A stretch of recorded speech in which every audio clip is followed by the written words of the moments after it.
આ યુગ કેવું છે ખબર છે કે તમે કોઈને આપ્યું એટલે વ્યક્તિ તમને આપે.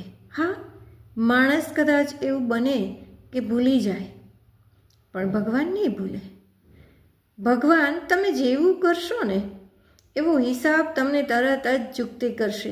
બધા એવું કહેતા હોય કે આજે અહીંયા કરીએ ને તો આવતે જન્મે એનું ફળ મળે. ના, ક્યારેક તો આ જન્મે જ આપી દે છે ભગવાન.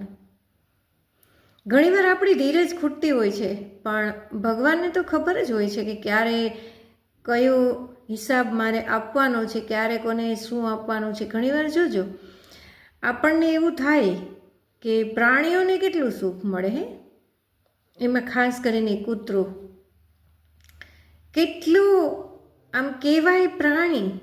માણસને પણ કદાચ એ સુખ ના મળે ને, એ સુખ એ ડોગ્સને મળે છે, કૂતરાને મળે છે. એ કંઈક પણ એવા કાર્ય કર્યા હશે ને એમને પણ કોઈ જન્મે, માત્ર એને યોની બદલી છે, પણ કંઈક એનું સારું એવું કાર્ય હશે કે જેના લીધે એને માણસ કરતાં પણ વધારે સારું સુખ મળ્યું છે.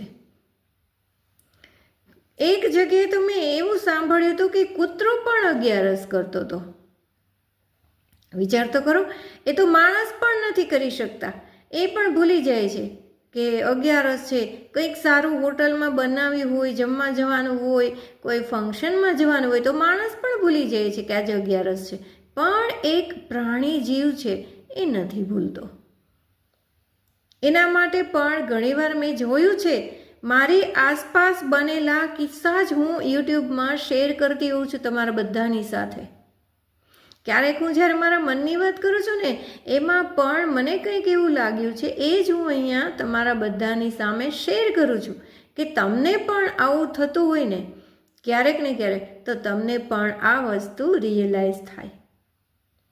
ઘણી જગ્યાએ જ્યારે એ ડોગ્સની ડેથ થાય ને ત્યારે જે માણસની ક્રિયા થતી હોય ને એમ કૂતરાની ક્રિયા થાય. વિચાર તો કરો, એક માણસની જેમ જ એને માનવીના હૃદયમાં સ્થાન લઈ લીધું છે. એવું થાય ને, કંઈક સારા પુણ્ય કર્યા છે, કંઈક એવું એકાદું પ્રારબ્ધમાં કર્મ લખાયેલું છે, એના લીધે એને આ જન્મ લેવો પડ્યો.